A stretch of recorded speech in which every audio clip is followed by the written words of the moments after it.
नमस्कार दोस्तों, स्वागत है आपका अपने प्लेटफ़ॉर्म सीआरटी बाय विक्रम में।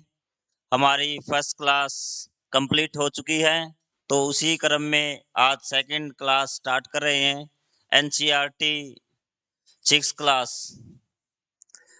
तो आज का हमारा टॉपिक रहेगा निर्देशांक को समझना। तो ये देखिए निर्देशांक क्या होते हैं, मोस्ट इम्पोर्टेंट टॉपिक है। काफ़ी बच्चे इसमें कन्फ्यूज़ रहते हैं क्योंकि निर्देशांक में हम पढ़ेंगे अक्षांश व देशांतर रेखाएँ।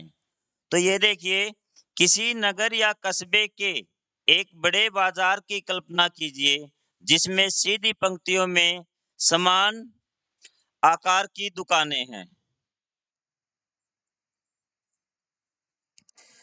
आप बाजार में एक स्टेशनरी की दुकान पर अपने मित्र से मिलना चाहते हैं, लेकिन आपका मित्र यह नहीं जानता कि दुकान कहाँ पर है। अतः आप उसे इस प्रकार निर्देश देंगे कि प्रवेश द्वार से 5वीं पंक्ति 7वीं दुकान पर सायं 6 बजे मुझसे मिले। आपको शॉर्ट में समझा देता हूँ ये कहना क्या चाहता है, क्योंकि एनसीईआरटी का हमें पढ़ना नहीं बल्कि समझना भी है। ये कहता है कि आपका दोस्त आपसे मिलना चाहता है बाजार में, कहीं पर भी, तो वहाँ पे सब एक जैसी दुकानें हैं, दोनों तरफ, और आप इनमें से कोई एक स्टेशनरी की दुकान है और आप कह देते हैं कि स्टेशनरी की दुकान पर मिलेंगे, ठीक है? लेकिन ये बहुत सारी एक जैसी स्टेशनरी की दुकानें हैं, तो वो आपसे कहाँ आके मिले, कौन-सी दुकान पर आके मिले, न आपने टाइम कोई बताया है, तो क्या ये पॉसिबल है? 1% चांस है कि कोई एक संयोग हो जाए कि आप भी उसी टाइम निकले और वो भी उसी टाइम निकले और आपकी मुलाकातें हो जाए। लेकिन जब हम इसको एनसीईआरटी की मदद से पढ़ेंगे, तो ये समझने की कोशिश करेंगे कि निर्देशांक का मतलब क्या है? निर्देशांक का मतलब है वो ऐसे पॉइंट जहाँ से हम किसी स्थान की एक्यूरेट जो लोकेशन है वो पता लगा लें। तो आप उनसे क्या कहेंगे? आप उनसे कहेंगे कि जो भी पंक्ति हो, चाहे आप इस शॉप पे मिलना चाहते हो, इससे कहेंगे कि जो राइट हैंड में है 1, 2, 3 थर्ड शॉप पर आके मिलना, और समय है सायं के 6 बजे। तो अब वो किस टाइम आएगा? शाम को 6 बजे। कौन-सी दुकान पे? जो यहाँ इस एंट्री गेट से दाएँ हाथ की साइड है, वहाँ पे तीसरी शॉप पे आप भी उसी समय आओगे, तो आप मिल सकते हो। ठीक है? तो यहाँ मतलब इन दोनों दोस्तों का मिलाना नहीं था, बल्कि आपको समझाना था निर्देशांक क्या होते हैं। निर्देशांक वो पॉइंट होते हैं, जहाँ से हम किसी स्थान की एक्यूरेट लोकेशन पता कर लें। तो ऐसे ही हमें एक्यूरेट लोकेशन पूरी पृथ्वी की पता करनी है। तो चलिए आगे देखते हैं। इन्होंने एक ऐसा ही एग्जाम्पल शतरंज का दिया है। जिन्होंने शतरंज खेला है, उनको इसके बारे में पता होगा। अब शतरंज के पटल पर विचार करते हैं। अब शतरंज के पटल पर विचार करते हैं। आगे बढ़ने वाले खिलाड़ी की चालों को दर्ज करने के लिए मुख्य खानों पर क से ज तक और दोनों के बीच अंक। ये देखिए, दोनों के बीच अंक 1 से 8 लगाए जाते हैं। इस साधारण प्रणाली से खिलाड़ी प्रत्येक वर्ग को अंकित कर पाते हैं, प्रत्येक चाल चिन्हित कर पाते हैं। यहाँ से सफेद पक्ष की रानी के सामने वाले प्यादे को 2 चाल आगे बढ़ाकर, एक बहुत सामान्य चाल है ये, मतलब चेस की आपको थोड़ी-सी जानकारी दी है। खेल का आरंभ किया जाता तय पायदान घ 2 से घ 4 की ओर बढ़ा है। ये देखिए, मैं आपको बता देता हूँ ये क्या कहना चाहता है यहाँ से। ये देखिए, इसने कहा है कि जब हम सामान्य चाल चलते शुरुआत करते हैं, तो जो रानी होती है गेम में, तो वो कहाँ से चलेगा कि ये जो रानी है, इसके सामने वाला प्यादा 2 कदम चलेगा। ये बात इसने बताई है स्टार्टिंग में, ठीक है? यहाँ पे इसका 1 कदम और यहाँ से ये 2 कदम, ये इसके निर्देशांक हो गए, स्थान की इसको कहाँ पर चलना है। अब आपसे क्रियाकलाप में बताएगा कि जो सामने अगर आप ब्लैक की तरफ से खेल रहे हैं, तो कौन-सा प्यादा चलेगा? क्योंकि आपको अब निर्देशांक पता है कि जो रानी है, उसके सामने वाला प्यादा 2 कदम चलेगा। तो पहली चाल चेस में आपकी या शतरंज में यही रहती है, निर्देशांक बताने की कोशिश की है। अब आप इसके निर्देशांक बताएँ तो क्या बताएँगे भई? ये देखेंगे गए और यहाँ पे कितना है 7।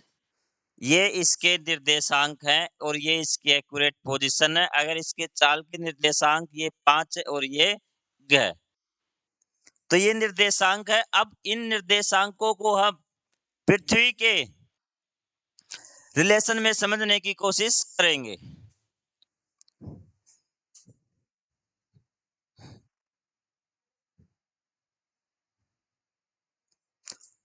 तो ये आपका जो मैंने आपको बता दिया कि काले पक्ष की ओर खेलना हो, उसी विधि से प्रत्युत्तर देना हो तो इन्हीं नियमों का उपयोग करते हुए अपनी चाल लिखिए। चाल हम चल चुके, जो रानी के सामने था वो प्यादा 2 कदम चलेगा। इन 2 उदाहरणों में प्रयुक्त प्रणाली को निर्देशांक प्रणाली कहा जाता है। कौन-सी प्रणाली कहा जाता है? निर्देशांक प्रणाली। इसके 2 निर्देशांकों की सहायता से स्टेशनरी की दुकान के साथ-साथ शतरंज के पटल वर्गाकृति को भी ठीक-ठाक निर्धारित किया जा सकता, मतलब एक्यूरेट पोजीशन पता लगाई जा सकती है। मानचित्र पर किसी स्थान की स्थिति के निर्धारण के लिए निर्देशांकों की इसी प्रणाली का प्रयोग किया जाता है। इसने कहा कि अगर मानचित्र पर हमें किसी स्थान का पता लगाना है, तो इसी प्रणाली का प्रयोग हम करेंगे। मेन बात यही से स्टार्ट होती है। अब है अक्षांश। अब देखिए, आइए ग्लोब को पुनः देखते हैं। इस पर उत्तर ध्रुव और दक्षिण ध्रुव की पहचान करना सरल है कि आपको ग्लोब है आपका, मैं बता देता हूं आपको यहीं पर कि इस प्रकार से आपका कुछ ग्लोब होता है, आपने देखा होगा। जब आप इसको घुमाते हैं, तो जहां से ऊपर से अटैच होता है ये आपका उत्तर ध्रुव और ये नीचे दक्षिण ध्रुव होता है। पहली लाइन में यही बात बताई है कि ग्लोब को पुनः देखते हैं। इस पर उत्तर ध्रुव और दक्षिण ध्रुव की पहचान करना सरल है। ग्लोब को घुमाइए। जब यह घुमाया जाता है तो उत्तरी और निचले स्तर पर स्थित बिंदु 2 ध्रुव है। मतलब ये ग्लोब है। जब आप इसको घुमाएंगे तो जहां ऊपरी पे उत्तरी ध्रुव और नीचे वाले पे दक्षिणी ध्रुव होता है। इनके मध्य में भूमध्य रेखा विषुवत वृत्त होती है। उस वृत्त को पहचानिए जो इसे चिन्हित करती है। अब ये देखिए, इनके बीचों बीच एक लाइन खींची गई है, काल्पनिक रेखा, क्योंकि पृथ्वी पे वास्तव में कोई भी रेखा नहीं होती। जो भी रेखा हम खींचेंगे, चाहे वो विषुवत हो या अक्षांश हो, देशांतर हो, ग्रीनिच हो, सारी रेखाएं काल्पनिक रेखाएं हम कहेंगे। तो इस रेखा को क्या बोलते हैं? भूमध्य रेखा, क्योंकि ये पृथ्वी को 2 भागों में बाँटती है। कल्पना कीजिए कि आप भूमध्य रेखा पर खड़े हैं। आप कल्पना कीजिए कि कहाँ खड़े हैं आप? भूमध्य रेखा पर खड़े हैं। यहाँ पे चलो आपको भूमध्य रेखा पर खड़े कर देते हैं एक बार। ये आपकी पृथ्वी और ये भूमध्य रेखा और आप खड़े हैं यहाँ पर। इस पॉइंट पर आप खड़े हैं।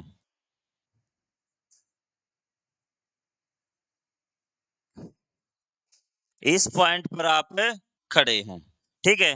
अब आप जैसे जैसे ये कह रहा है कि और दोनों ध्रुवों में से किसी एक ध्रुव की ओर यात्रा कर रहे हैं कि आप यहाँ से इस साइड जा रहे हैं उत्तर ध्रुव से, और चाहे आप दक्षिण ध्रुव से, दोनों में से किसी भी ध्रुव की ओर जाइए। आपकी जो दूरी है भूमध्य रेखा से, भूमध्य रेखा आपकी यहाँ से जो दूरी है वो बढ़ती जाएगी, चाहे आप किसी ध्रुव की तरफ जाइए। मान लेते हैं आप यहाँ पे पहुंच गए तो दूरी इतनी है। आप थोड़ा सा और ध्रुव की ओर यहाँ पहुंचे तो दूरी और ज्यादा हो गई। इसी प्रकार आप चाहे दक्षिण ध्रुव की यहाँ पे पहुंच गई, दूरी इतनी है। यहाँ पे जो दूरी है वो आपकी और ज़्यादा हो जाएगी। कहने का मतलब है भूमध्य रेखा से जब आप ध्रुवों की तरफ जाते हैं, तो आपकी जो दूरी भूमध्य रेखा से है वो बढ़ती जाती है। ऐसा दूरी बढ़ती जाएगी, अक्षांश भूमध्य रेखा से इसी दूरी को मापता है। सबसे मोस्ट इम्पोर्टेंट बात है कि अक्षांश का क्या काम है, जो ये आपके अक्षांश है, आपकी दूरी है कि आप कितनी दूर पहुँचे भूमध्य रेखा से, इसको कौन मापेगा? इसको मापेगा अक्षांश। ये बात हमारी न्यू एनसीईआरटी में बताई गई है। पुरानी एनसीईआरटी में इस प्रकार से अक्षांश का कोई जिक्र नहीं है। एक काल्पनिक आप इस यात्रा के किसी भी बिंदु पर एक काल्पनिक रेखा खींच सकते हैं जो भूमध्य रेखा से समानांतर पूर्व से पश्चिम की ओर जाती है। अब ये देखिए, ये आप यहाँ पर थे, ये भूमध्य रेखा, आप उत्तर ध्रुव की ओर जा रहे थे, यहाँ पे पहुंच गए और आपको पूर्व से पश्चिम की ओर लाइन खींच दी समानांतर इसके, इसी को बोलते हैं अक्षांश। इसी प्रकार और भी अक्षांश हो सकते हैं कि अगर आप यहाँ पे पहुंचे तो यहाँ पर भी आपको एक समांतर लाइन खींचनी है, यहाँ पर भी समांतर लाइन खींचनी है। ये सब क्या है? अक्षांश है। दक्षिण ध्रुव की साइड भी ठीक ऐसे ही यहाँ पे पहुंचे हैं, जहां पर भी आप पहुंचे वहीं पे लाइन खींचनी समानांतर, और ये है अक्षांश। और यह पृथ्वी के चारों ओर एक वृत्त बनाती है। मतलब ये जो लाइन खींची आपने इस प्रकार से, जैसे कोई गोल गेंद है, उसके चारों ओर लाइन खींच रहे हैं। आप बॉल के बिल्कुल यहाँ सेंटर में खड़े हैं और जैसे जैसे आप ऊपर जाएंगे, यहाँ पहुंच गए, उत्तर उत्तर ध्रुव आपका यहाँ पर है। यहाँ पहुंचे तो यहाँ पे एक लाइन खींचनी है आपको इस प्रकार से, वो एक आपका अक्षांश है जो एक वृत्त बनाएगा, गोला बनाएगा। चारों ओर एक वृत्त बनाती है। पुनः ग्लोब पर यह सुनिश्चित करना सरल है कि सबसे बड़ा विषुवत वृत्त है। अब देखिए कि सबसे बड़ा जो गोला बनेगा, जैसे ये बॉल होगी पृथ्वी हमारी, बीच में से जो सब, अगर हम गेंद पे सर्कल लगा रहे हैं तो सबसे बड़ा सर्कल कहाँ होगा? बिल्कुल गेंद के बीच में, ठीक है। और वो गेंद पे बीच वाला सर्कल जिसको हम क्या, अगर पृथ्वी के परिप्रेक्ष्य में देखें तो उसको हम बोलेंगे भूमध्य रेखा। तो अगर आपसे पूछे कि सबसे बड़ा वृत्त कौन सा है, तो विषुवत वृत्त है वो। सबसे बड़ी अक्षांश भूमध्य रेखा है, विषुवत। इसके तीन नाम हैं, एक है 0 डिग्री अक्षांश, दूसरा है आपका भूमध्य रेखा, जो पृथ्वी को दो भागों में बांटती है, और तीसरा नाम है इसका विषुवत वृत्त। ये तीनों नाम भूमध्य रेखा के हैं और ये तीनों ही सबसे बड़े वृत्त हैं अक्षांशों के परिप्रेक्ष्य में। पुनः ग्लोब पर यह सुनिश्चित करना सरल है कि सबसे बड़ा वृत्त विषुवत वृत्त है, जबकि हम जैसे ही उत्तर की ओर या दक्षिण की ओर आगे बढ़ते हैं तो अक्षांशों द्वारा अंकित किए गए वृत्त छोटे होते जाते हैं। मतलब ये इस प्रकार थे, आप यहाँ पे बीच में खड़े थे, जैसे जैसे आप ऊपर जाएंगे तो जो वृत्तों की लंबाई है, जो उनका सरकमफेरेंस है, वो कम होता जाएगा, और जब आप बिल्कुल गेंद के या पृथ्वी के ऊपर पहुंच जाएंगे तो जो अक्षांश के लिए यहाँ पहुंच गए, इसके लिए अगर आप सर्कल लगाएंगे तो बिल्कुल छोटा होगा। ये बात ये कह रहा है कि जब हम भूमध्य रेखा से ऊपर की ओर जाते हैं तो अक्षांशों की जो लंबाई है वो कम होती जाती है, और भूमध्य रेखा के जब नीचे की ओर जाएंगे दक्षिण ध्रुव की तरफ तो सेम यही केस होगा, तो अक्षांशों की लंबाई वो कम होती जाएगी, और सबसे बड़ा अक्षांश है वो आपका भूमध्य रेखा है, और सबसे छोटा अक्षांश है वो आपका उत्तरी ध्रुव और दक्षिणी ध्रुव पर होगा। तो मैं आशा करता हूं कि ये बात आपको समझ में आ गई होगी। अक्षांश क्या होता है? अक्षांश वो रेखा है जो भूमध्य रेखा के समानांतर खींची गई है, ठीक है। ये आपकी क्या काम आती है? ये भूमध्य रेखा से दूरी मापने के काम आती है, और दूसरा काम इसका हम आगे समझेंगे कि किस प्रकार इससे पृथ्वी पर अगर हमें किसी स्थान की एक्यूरेट पोजीशन चाहिए, लोकेशन चाहिए, कैसे काम आएगी।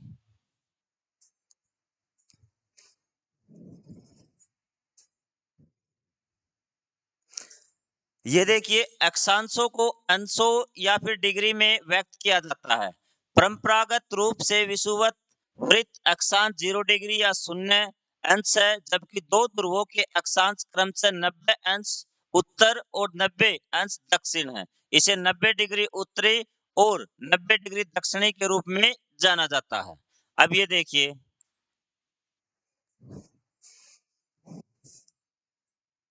ये हमारी पृथ्वी, ये जो बीच की भूमध्य रेखा मैंने आपको बता दिया, इसका अन्य नाम है 0 डिग्री अक्षांश। और सबसे ऊपर ये 90 डिग्री उत्तरी अक्षांश, क्योंकि ये उत्तरी गोलार्ध से होते हुए उत्तरी ध्रुव पर पहुंचते हैं। बीच में आपको 1 2 3 4 5 6 90 डिग्री तक अक्षांश मिलेंगे। उसी प्रकार 0 से लेकर 90 यहाँ दक्षिणी ध्रुव तक आपको अक्षांश मिलेंगे। ये चीजें आपको समझ में आ गई कि जैसे जैसे हम भूमध्य रेखा से ऊपर की ओर जाएंगे, अक्षांश छोटे होते जाएंगे, मतलब अक्षांशों का जो सरकमफेरेंस है, उनकी लंबाई कम होती जाएगी भूमध्य रेखा से। चाहे आप दक्षिण ध्रुव की ओर जाइए, चाहे आप उत्तरी ध्रुव की तरफ जाइए। अब ये देखिए, आपको शायद यहाँ से अच्छी तरह से समझ में आ जाए। ये देखिए, इसने जो उत्तरी गोलार्ध को पूरी तरह से दिखा रखा है, ये आपकी भूमध्य रेखा है। यहाँ से ये रही, ये आपकी भूमध्य रेखा है। ये सबसे बड़ा आपका क्या, जैसे राउंड घूम के आएगा इसके चारों तरफ, और उसके बाद ये आपके अक्षांश है, ऊपर बढ़ते जाएंगे 0 से ये यहाँ 60 डिग्री, और ये यहाँ पे सबसे छोटा अक्षांश है ना 90 डिग्री पे। तो सबसे बड़ा अक्षांश विषुवत वृत्त, और सबसे छोटा उत्तर ध्रुव और दक्षिण ध्रुव पर भी सेम ऐसा ही है। ठीक है। यह ग्लोब अक्षांश के समानांतर और देशांतरों के, इसमें देशांतर भी दिखा रखी है। अब हम देशांतर के बारे में ही पढ़ेंगे। अब ऊपर एक छोटी सी बात छूट गई, वो मैं आपको बताता हूँ। अक्षांश और जलवायु के बीच एक संबंध है। भूमध्य रेखा के चारों ओर जलवायु सामान्यतः गर्म है। ये देखिए, ये आपकी पृथ्वी, सॉरी यहाँ से, ये आपकी पृथ्वी, ये भूमध्य रेखा, और यहाँ पे आपका सूर्य है। यहाँ से जो सूर्य की किरणें आती हैं, भूमध्य रेखा पर बिल्कुल सीधी गिरती हैं। इसलिए जो तापमान है भूमध्य रेखा पर ज्यादा रहता है, और इसको हम बोलते हैं यहाँ की जलवायु। इसी कारण क्या होती है, उष्ण होती है, गर्म होती है। जैसे आप भूमध्य रेखा से दोनों ध्रुवों की तरफ जाएंगे, चाहे इस साइड जाइए, चाहे इस तरफ जाइए, यही बात इन्होंने बता रखी है।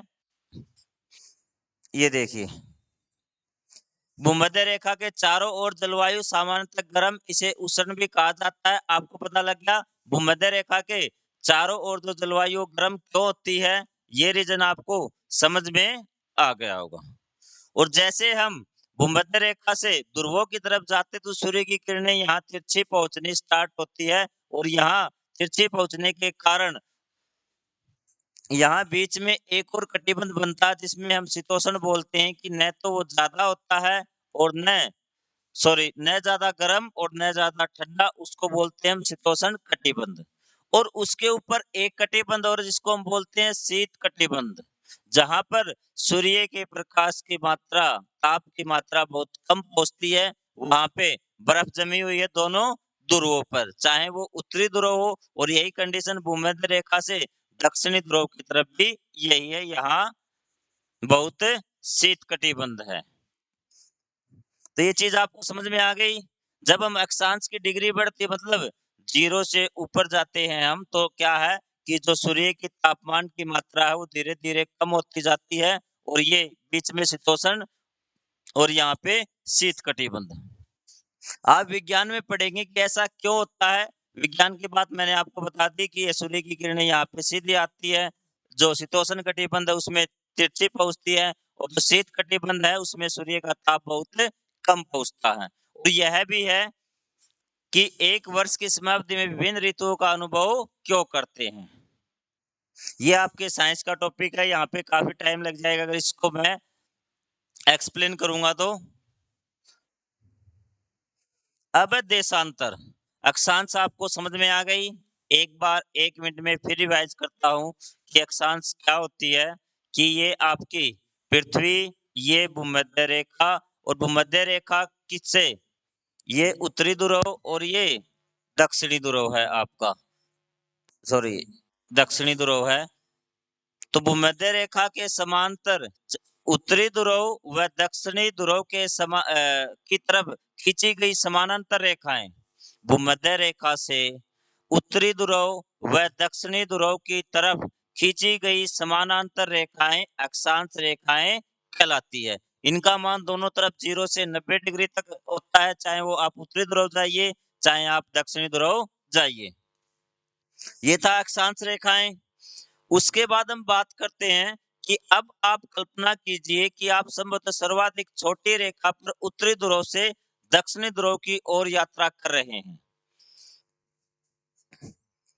यहां देखिए, ये आपकी पृथ्वी और ये कह रहा है कि आप सर्वाधिक छोटी रेखा पर उत्तरी ध्रुव से दक्षिणी ध्रुव की ओर यात्रा कर रहे हैं। मतलब कि आपको उत्तरी ध्रुव से दक्षिणी ध्रुव पर जाना है सबसे छोटी रेखा में। ये आपकी बॉल टाइप हो गई पृथ्वी। आपको ऊपर उत्तरी ध्रुव से दक्षिणी ध्रुव तक जाना है, यहाँ नीचे। मेरे हाथ को आप बॉल मान लीजिए कि आप यहाँ से उतरकर इस साइड भी आ सकते हैं सब सीधी लाइन में, और इस साइड से भी आ सकते हैं, और इस साइड से भी, मतलब सबसे छोटी रेखा पर ये कहा इसने। ग्लोब का अवलोकन कीजिए, आप पाएंगे कि यूरोप और अफ्रीका के मार्ग से जाने की जगह आप एशिया के मार्ग से भी जा सकते हैं। दूरी एक समान होगी। इसने सेम यही कहा है कि आप यूरोप और अफ्रीका के मार्ग के जाने की जगह से, जैसे यहाँ देखिए, ये ग्लोब है। आपको उत्तरी ध्रुव से यहाँ दक्षिणी ध्रुव पर आना है। यहाँ देखिए कि आपको उत्तरी ध्रुव से कहाँ आना, दक्षिणी ध्रुव पे। एक रास्ता ये है कि आप यूरोप से होते हुए, अफ्रीका से होते हुए यहाँ दक्षिणी ध्रुव पर पहुंच जाइए। दूसरा रास्ता है कि इसके बैक साइड, कि आप यहाँ एशिया होते हुए भी आ सकते हैं, या फिर आप यहाँ उत्तरी अमेरिका होते हुए भी यहाँ पर भी आ सकते हैं। इसने कहा कि इस प्रकार से आप अलग अलग रास्तों से आ सकते हैं। ठीक है। उसके बाद उसके बाद देखिए देशांतर। देशांतर में क्या है, कल्पना कीजिए कि आप सर्वाधिक, ये बातें मैंने आपको बता दी कि सर्वाधिक जो छोटी रेखाएं हैं उन पे देखिए आप। तो इसमें बोल रहे हैं कि स्पीड सर थोड़ी कम रखिए। तो स्पीड आप अपने हिसाब से कर सकते हैं। अगर आपको स्पीड तेज लग रही है तो आप यूट्यूब की सेटिंग में जाइए, उसको स्लो कर दीजिए। अगर आपको स्लो लग रही है तो आप वहां से तेज कर सकते हैं। पिछले वीडियो में एक कमेंट आया था स्पीड के बारे में। हाँ, इसके अलावा भी अगर आपका कोई सजेशन है तो आप कमेंट बॉक्स में जरूर बताइए। तो ये चीजें आपको समझ में आ गई कि ग्लोब का अवलोकन कीजिए, आप पाएंगे कि यूरोप और अफ्रीका के मार्ग से जाने की जगह आप एशिया के मार्ग से भी जा सकते हैं और दूरी एक समान होगी। इन रेखाओं को देशांतरीय यामोत्तर या फिर इन रेखाओं को देशांतरीय यामोत्तर या मेरिडियन ऑफ लॉन्गिट्यूड कहा जाता है। ये अर्धवृत्त हैं जो एक ध्रुव से दूसरे ध्रुव तक जाते हैं। अब देखिए जल्दी से, ये आपकी पृथ्वी, एक ये लाइन आ गई, यहाँ से आप जाएंगे, एक ये लाइन आ गई, अर्धवृत्त हो गए ये। पूरे वृत्त नहीं ना, पूरे वृत्त कब होते, जब आप उत्तरी ध्रुव से ऐसे चक्कर लगा के यहाँ पे आते। लेकिन अब इसने कहा है कि आपको उत्तरी ध्रुव से कहाँ आना है, दक्षिणी ध्रुव पे। तो ये तो अर्धवृत्त ही हुआ। चाहे आप यहाँ से आइए या फिर आप सामने से आइए, कि आपको ये बोल है, ग्लोब मान लेते हैं। चाहे आप यहाँ से यहाँ तक आए तो अर्धवृत्त है, यहाँ से यहाँ तक आए तो भी अर्धवृत्त है। मतलब देशांतर वे रेखाएं हैं जो उत्तरी ध्रुव और दक्षिणी ध्रुव को मिलाती है। ये डेफिनेशन बड़ी बड़ी सरल रूप से ओल्ड एनसीईआरटी में दी गई थी कि देशांतर रेखाएं क्या होती हैं। देशांतर वे काल्पनिक रेखाएं होती हैं जो उत्तरी ध्रुव और दक्षिणी ध्रुव को मिलाती हैं।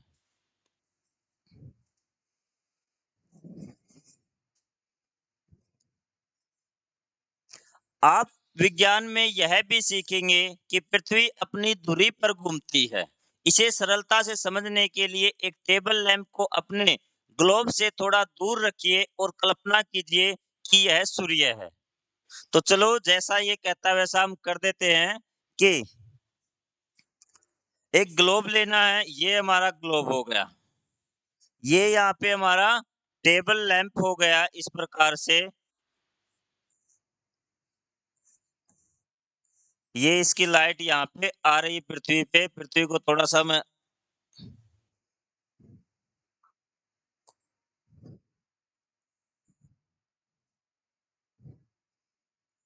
ये हमारी पृथ्वी हो गई, ठीक है? एक टेबल लैंप इसे सरलता से समझने के लिए एक टेबल लैंप को अपने ग्लोब से थोड़ा दूर रखिए और कल्पना कीजिए कि यह सूर्य है, जो पृथ्वी को प्रकाशित कर रहा है।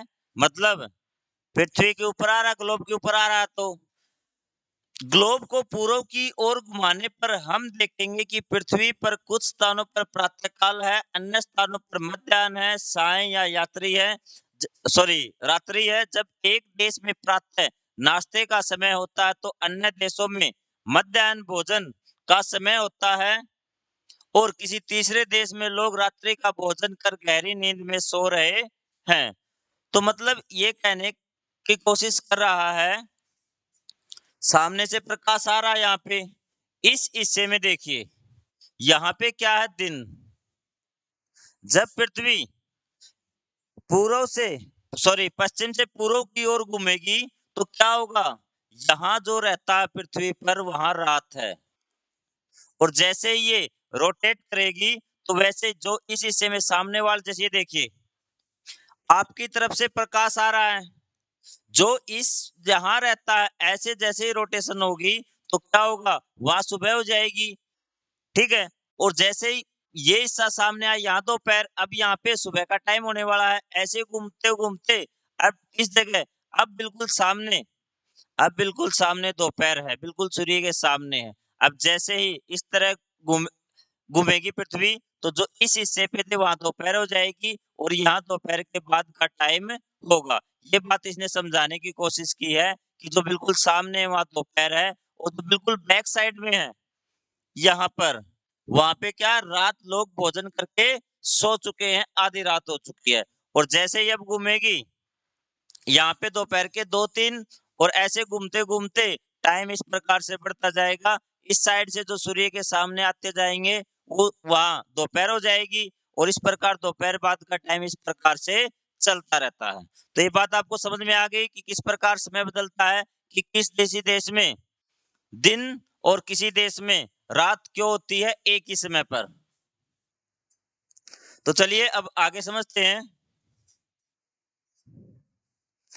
देशांतर को मापने के लिए हमारे प्रमुख यामोत्तर कहे जाने वाले संदर्भ बिंदु को परिभाषित करना आवश्यक है। अब देखिए, जैसे हमने अक्षांश रेखाओं को मापा था कि एक प्रमुख अक्षांश ले लिया था 0 डिग्री अक्षांश, कि वहां से हम 0, 1, 2, 3, 4, 5 और 90 तक चले गए थे। लेकिन जब देशांतर हम ड्रॉ करते हैं, इनकी हम गिनती करते हैं, ये देखिए ये हमारे देशांतर हो गए।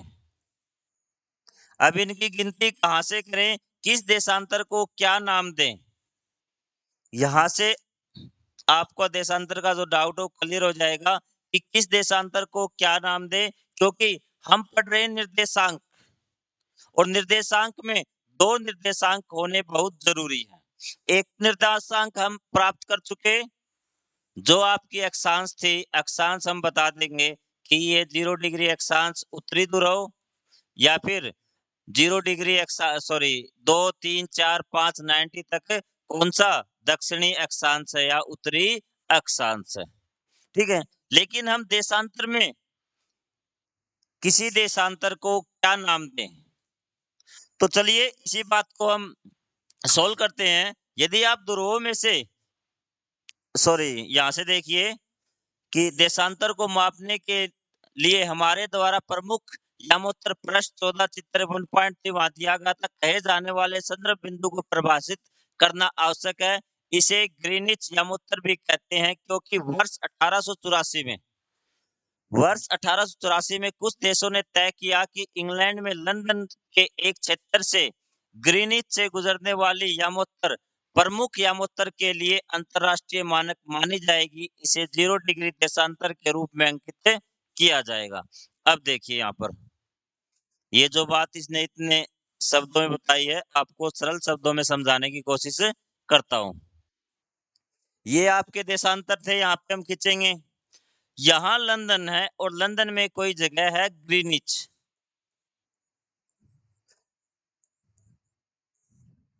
ठीक है, वहां से जो यामोत्तर गुजरेगी उसको हमने मान लिया 0 डिग्री यामोत्तर। ये बात आपको समझ में आई? और इसको कब माना गया था? 1884 में इसने मेंशन किया कि कुछ देशों ने तय किया था, सभी देशों ने तय नहीं किया, लेकिन इसकी वैल्यू इतनी बढ़ गई कि बाद में सभी देश मानने लगे। ठीक है, अब आप कहेंगे कि ग्रीनिच वाले यामोत्तर को क्यों माना, इसको क्यों नहीं माना? कोई ना कोई देशांतर हमारे भारत से भी जाती होगी या हर एक जगह से कोई ना कोई यामोत्तर जाती है, तो आप कहेंगे कि इसको क्यों नहीं मानना? तो इसमें देखिए कि कोई ना कोई यामोत्तर तो मानना था। अगर इसको मान लेते तो फिर कहते कि इसको क्यों नहीं माना? तो वहाँ पे जो देश इकट्ठा हुए थे, जो वैज्ञानिक वहाँ इकट्ठा हुए थे, उन्होंने इस ग्रीनिच पे सहमति प्रदान की थी कि यहाँ जो ये यामोत्तर है, वो आपका 0 डिग्री यामोत्तर होगा और जैसे-जैसे हम इस साइड जाएँगे, वो आपके पूर्वी यामोत्तर होंगे और जो इस साइड जाएँगे, वो पश्चिमी यामोत्तर होंगे। ये बात समझ में आई? आइए अब हम आते हैं यहाँ पे सोल्व करते हैं। मान लेते हैं 0 डिग्री यामोत्तर है। तो ये इस साइड वाले पूर्वी, चाहे ये 2 डिग्री हो, 3 डिग्री हो, इसके आगे हमें पूर्वी लिखना पड़ेगा ताकि समझ में आए कि कौन-सा यामोत्तर है। अब देखिए, पृथ्वी हो गई। यहाँ मेरे हाथ पे देखिए इस प्रकार से मैंने एक यामोत्तर लगा दिया। ठीक है, लाइन मान लीजिए आप यहाँ पे कि इस प्रकार की लाइन है यामोत्तर। जो पृथ्वी के ग्रीनिच वाला यामोत्तर यहाँ पे है। तो इस साइड है जो आपके पूर्वी यामोत्तर और इस साइड है वो पश्चिमी यामोत्तर। यामोत्तर की आपको पहचान हो गई। अब इनकी संख्याएं कितनी है? ये देखिए कि ये जो पृथ्वी मैंने हाफ कर दिया पृथ्वी का, यहाँ से उत्तरी ध्रुव से दक्षिणी ध्रुव तक जो यामोत्तर आ रहा है वो पूर्वी 0 डिग्री हो गया ग्रीनिच वाला, फिर 1 डिग्री 2 डिग्री, इस प्रकार से ये वापिस बैक साइड में आते हैं यहाँ तक। जो हाफ पृथ्वी है, यहाँ 0 डिग्री यामोत्तर से स्टार्ट होके यहाँ से टोटल है 180। पूर्वी यामोत्तरों की संख्या 180, 180 और जो पश्चिमी यामोत्तर है उनकी भी संख्या कितनी है? 180। तो टोटल यामोत्तर कितने हो गए? तो यहाँ से आप देख सकते हैं कि ये आपके पश्चिमी भी 180 और उत्तरी भी, सॉरी, जो पूर्वी है वो भी 180 डिग्री है। टोटल संख्या इनकी आप देख लीजिए। तो ये इसने वही बताया है कि ये 0 से 180 डिग्री तक है और पश्चिम में के लिए पै लिखा जाता है, पूर्वी यामोत्तरों के लिए उसके आगे पूवर्ण जोड़ा जाता है। अब देखिए जो न्यूयॉर्क का जो न्यूयॉर्क का देशांतर है, ये आपका ग्रीनिच हो गया। यहाँ से इस साइड मतलब ये पश्चिमी है, तो आपका इस साइड मिलेगा 74 डिग्री और जो दिल्ली का पूर्वी है, तो ये समझ जाना कि ये इस साइड है, ग्रीनिच लाइन से पूर्वी है तो। और टोक्यो का 140 है, तो मतलब वो हमारे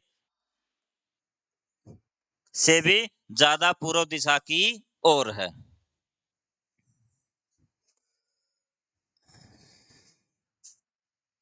जैसा कि आप देशांतर के यामोत्तर को ग्लोब पर देख सकते हैं, 180 डिग्री पश्चिमी और 180 डिग्री पूर्वी एक ही देशांतर है, इसलिए इसे देशांतर को पश्चिमी या पूर्वी न लिखकर 180 डिग्री ही लिखा जाता है। मोस्ट इम्पोर्टेंट, कई बार इंटरव्यू में पूछ लिया जाता है कि ये बात कि जो 180 डिग्री है, उस देशांतर को हम क्या लिखते हैं? वो पूर्वी है या पश्चिमी? 0 डिग्री देशांतर है बिल्कुल मेरे हाथ के सामने। इस प्रकार आप जो घूम के आएँगे तो ये 180 डिग्री हो गया और यहाँ से भी 180 डिग्री हो गया, तो यहाँ पे कितने हो गए?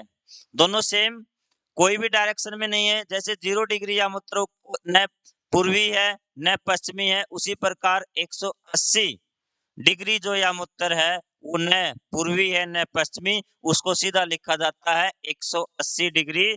क्यों लिखा जाता है? क्योंकि न वो 0 डिग्री यामुत्तर के बिल्कुल ऑपोजिट साइड में है, वो न तो पूर्वी है और न पश्चिमी। और अब आप बताइए कि यामुत्तरों की संख्या कितनी है?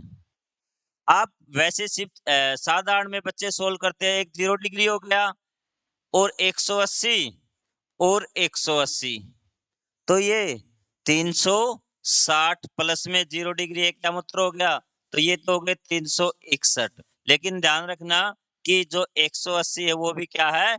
कॉमन है। इन टोटल यामूत्रों की संख्या है 360। ठीक है? क्योंकि 180 दोनों में कॉमन है, एक ही बार है। ठीक है? और एक 0 डिग्री 360 यामूत्रों की संख्या है। अक्षांश और देशांतर को मिलकर एक स्थान के दो निर्देशांक होते हैं। इनके साथ आप अब पृथ्वी पर किसी स्थान का पता लगाने में सक्षम हैं। इस प्रकार जब यह कहा जाता है कि दिल्ली 29 डिग्री उत्तरी अक्षांश और 77 डिग्री पूर्वी देशांतर पर स्थित है, तो आप इसे भली भांति समझ सकते हैं। यद्यपि यह डिग्री अनुमानिक रूप से पूर्ण है, किंतु सटीक नहीं है। अब देखिए क्या क्या कहना चाहता है।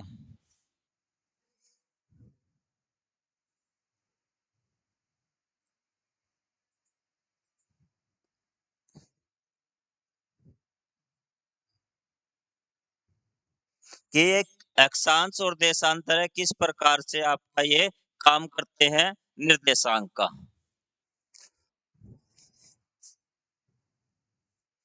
ये मैं आपको यहाँ पे समझा देता हूँ।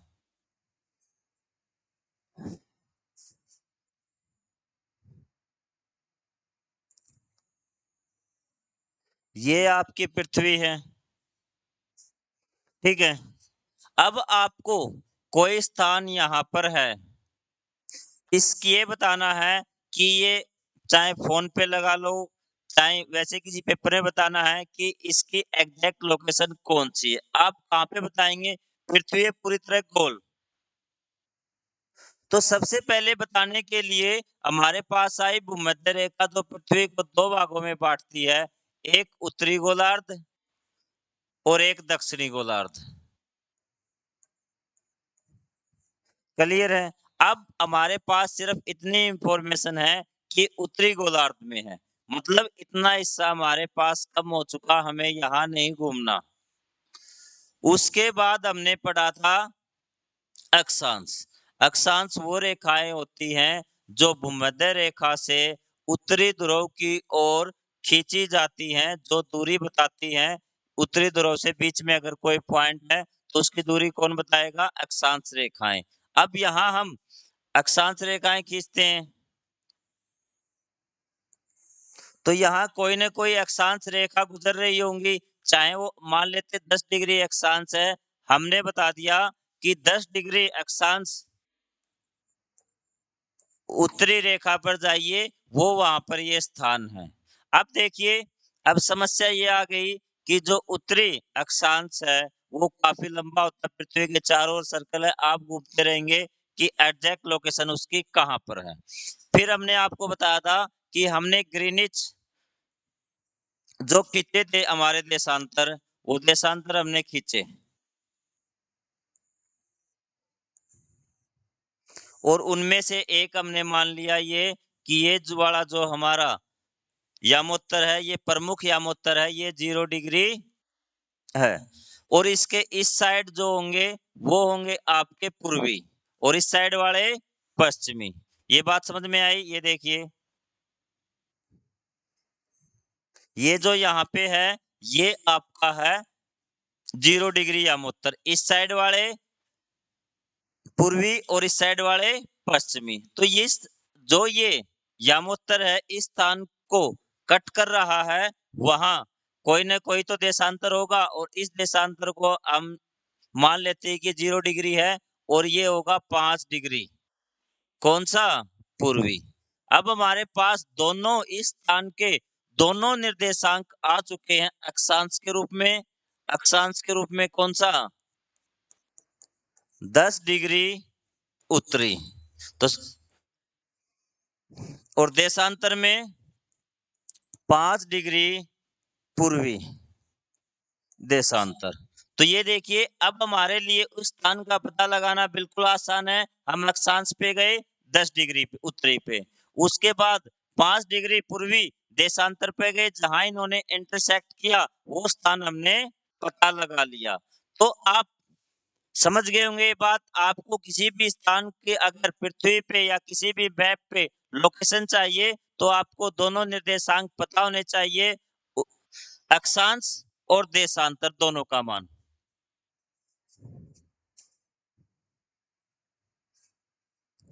अब ये देखिए, यदि आपकी कक्षा में ग्लोब या मानचित्रावली में स्पष्ट रूप से अक्षांश और देशांतर अंकित है, तो आप मुंबई, कोलकाता, सिंगापुर, पेरिस के अक्षांश और देशांतर के लगभग मान को लिखने का प्रयास कीजिए। ये देखिए, ग्रीनिच यामोत्तर, पश्चिमी गोलार्ध, उत्तरी गोलार्ध, पूर्वी गोलार्ध, दक्षिणी गोलार्ध, ये चीजें क्या दे रखी है? ये है आपका ग्रीनिच यामोत्तर। ये भूमध्य रेखा जो पृथ्वी को 2 भागों में बाँटती है और ये लाइन ग्रीनिच यामोत्तर क्यों कहलाई? क्योंकि जो साइंटिस्ट इकट्ठा हुए थे, उन्होंने इसी को आम सहमति से मुख्य यामोत्तर मान लिया था। उसके बाद ये पश्चिमी गोलार्ध हो गया, ये पूर्वी गोलार्ध, ऊपर उत्तरी गोलार्ध और नीचे दक्षिणी गोलार्ध। यह चित्र दर्शाता है कि कैसे प्रमुख यामोत्तर पृथ्वी को पश्चिमी गोलार्ध और पूर्वी गोलार्ध 2 क्वेश्चन बन गए। पृथ्वी को पश्चिमी और पूर्वी गोलार्ध में कौन सी रेखा बांटती है? जो ये आपका प्रमुख यामोत्तर। और उत्तरी और दक्षिणी गोलार्ध में कौन बांटता है? ये देखिए, प्रमुख यामोत्तर पृथ्वी को पश्चिमी गोलार्ध और पूर्वी गोलार्ध और भूमध्य रेखा है उत्तरी और दक्षिणी गोलार्ध में विभाजित करती है। अब एक बात सबसे इम्पोर्टेंट देखिए, हमारे इतिहास की जो नई एनसीईआरटी में है कि वास्तव में ग्रीनिच यामोत्तर पहली ज्ञात प्रमुख यामोत्तर रेखा नहीं है। अतीत में अनेक प्रकार के यामोत्तर भी थे। वास्तव में यूरोप से अनेक शताब्दियों पहले, मतलब हजारों साल पहले, जब इन साइंटिस्टों ने लंदन में बैठ के उसको डिसाइड किया था, तो उससे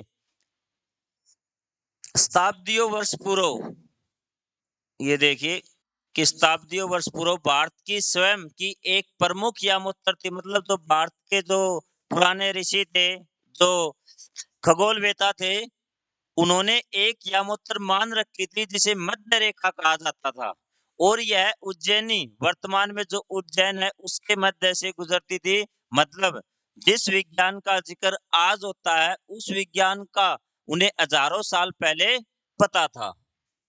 उज्जैन अनेक शताब्दियों तक खगोल विद्या का एक प्रतिष्ठित केंद्र रहा है। लगभग 1500 वर्ष पूर्व प्रसिद्ध खगोलविद ब्राह्मीर यही रहा सॉरी भी यहाँ रहे और अपना कार्य किया। भारतीय खगोलविद शून्य और प्रमुख यामोत्तर सहित अक्षांश और देशांतर से परिचित थे। देखिए कितनी बड़ी बात है कि भारतीय खगोलविद जो पुराने हमारे ऋषि मुनि हैं, उस टाइम में जो ये जो खगोल होती थी, भूगोल के बारे में उनको पूरा ज्ञान था, अक्षांश के बारे में और देशांतर के बारे में। उज्जैनी यामोत्तर सभी भारतीय खगोलीय ग्रंथों में गणनाओं के लिए एक प्रमुख संदर्भ बन गया। इस मानचित्र में उज्जैनी यामोत्तर के निकट कुछ प्राचीन शहरों को दर्शाया गया है। कुछ शहर इसके अत्यधिक निकट हैं जबकि अन्य कुछ दूरी पर हैं। इसलिए ऐसा है कि देशांतर को मापने के लिए सही समय रखना आवश्यक है।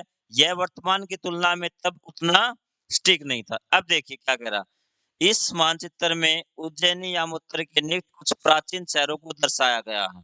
कुछ शहर इसके अत्यधिक निकट हैं जबकि अन्य कुछ दूरी पर है, ऐसा इसलिए कि देशांतर को मापने के लिए सही-सही समय रखना आवश्यक है।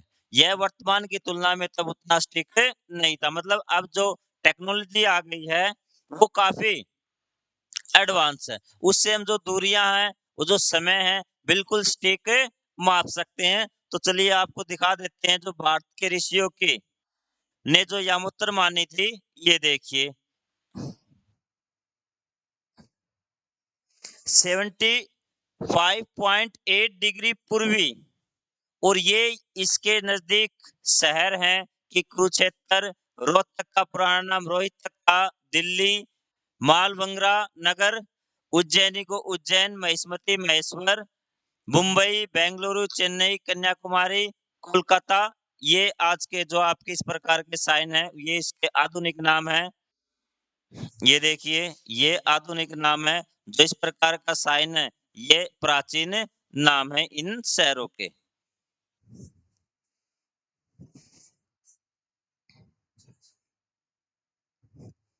और ये भारत के वर्तमान हैं। भारतीय सर्वेक्षण विभाग द्वारा प्रकाशित यह मानचित्र अक्षांश और देशांतरों के यामुत्रों के कुछ समानांतरों के साथ दर्शाया गया है। भारत का अक्षांश ये देखिए, ये है भारत के अक्षांश 8 डिग्री उत्तरी से 37 डिग्री उत्तरी, क्योंकि भारत अब जब आप भारत को पृथ्वी पे देखेंगे, ये देखिए कि उत्तरी गोलार्ध में है, तो अक्षांश कैसे होंगे? उत्तरी। और इस प्रकार अगर पूर्व और पश्चिमी करेंगे, तो यहाँ पे भारत है पूर्वी गोलार्ध में। तो कौन-कौन से गोलार्ध में है? अगर आप इसको भूमध्य रेखा से बाँटेंगे तो उत्तरी गोलार्ध में, अगर आप इसको प्रमुख यामोत्तर से बाँटेंगे तो ये पूर्वी गोलार्ध में है। तो भारत का जो अक्षांश होगा वे उत्तरी होंगे और जो देशांतर होंगे वो पूर्वी होंगे। कई बार इनकी सहायता से भी क्वेश्चन आसानी से सोल्व हो जाता है। तो भारत का जो फैला है 8 डिग्री उत्तरी और 37 डिग्री उत्तरी, सॉरी, ये आपके हैं अक्षांश इस प्रकार से, यहाँ से और यहाँ तक। और देशांतर आपके यहाँ से यहाँ तक, यहाँ से स्टार्ट होंगे कि 68 डिग्री पूर्वी और 97, 68 और 97, अक्षांश 8 डिग्री से 37 उत्तरी तक। अब हमारा लास्ट टॉपिक बचता है समय क्षेत्र, कि समय का निर्धारण हमें किस प्रकार से करते हैं, तो ये हम समझेंगे हमारी नेक्स्ट क्लास में। तो फिर मैं आपसे एक बार फिर दोहराना चाहूँगा कि अगर आपका कोई सजेशन है कि आप समझाने के तरीके में चेंज करना चाहते हैं या फिर और कोई आपकी समस्या है, आप कमेंट बॉक्स में ज़रूर बताएँ। आपको ये क्लास कैसी लगी? आपके सजेशन से, आपके कमेंट से हम आगे और सुधारने की कोशिश करेंगे। Thank you very much.